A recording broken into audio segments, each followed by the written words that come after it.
Hari ini saya mendapat surat untuk memenuhi panggilan sebagai saksi, ya, panggilan pertama, dan sebagai warga negara.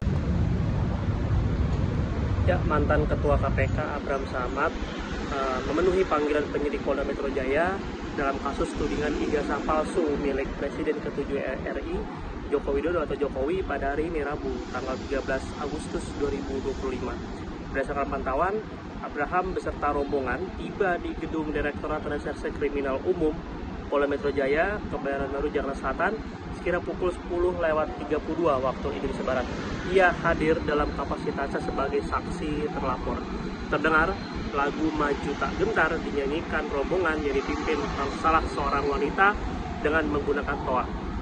Banyak yang mendampingi kedatangan Abraham, mulai dari ex-wakil Ketua KPK Saud Sitomorang dan Said Didu yang merupakan mantan Sekretaris Kementerian BUMN, pula sejumlah aktivis dari LBH Jakarta, YLBHI, Kontras, LBH Pers, IM+57, hingga LBH Plus, hingga LBH AP Muhammadiyah.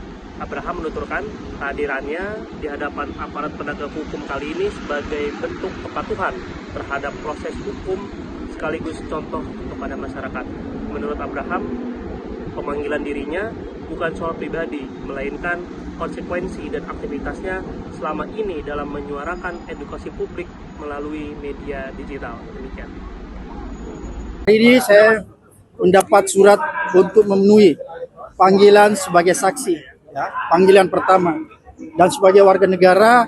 Panggilan pertama ini saya datang untuk memenuhi panggilan ini agar supaya masyarakat lihat bahwa kita memberi contoh, ya, memberi contoh kepada masyarakat bahwa tidak ada satupun warga yang mempunyai privilege terhadap hukum. Equal justice under law, ya, equal before the law, ya. Oleh karena itu saya ingin memberi contoh bahwa kita akan patuh menghadapi berbagai macam panggilan yang sifatnya pro justice, ya.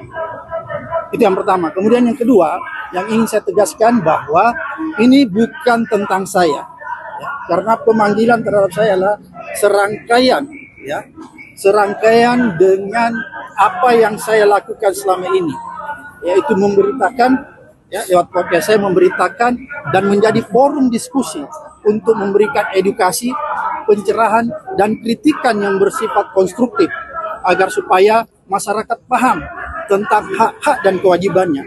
Itu yang saya lakukan. Oleh karena itu, kalau apa yang selama ini saya lakukan lewat podcast dianggap sesuatu yang punya nilai pidana sehingga saya dipanggil, maka ini adalah salah satu bentuk kriminalisasi terhadap pembungkaman kebebasan berpendapat dan kebebasan berekspresi. Dan yang paling berbahaya lagi, bahwa pemanggilan saya ini adalah sebuah tujuan proses ingin mempersempit adanya ruang demokrasi. Ini mengancam demokrasi kita. Oleh karena itu, menurut saya, bukan peristiwa ini bukan tentang saya, tapi tentang nasib dan masa depan demokrasi, terlebih lagi masa depan kebebasan berpendapat. Jangan lupa subscribe ya.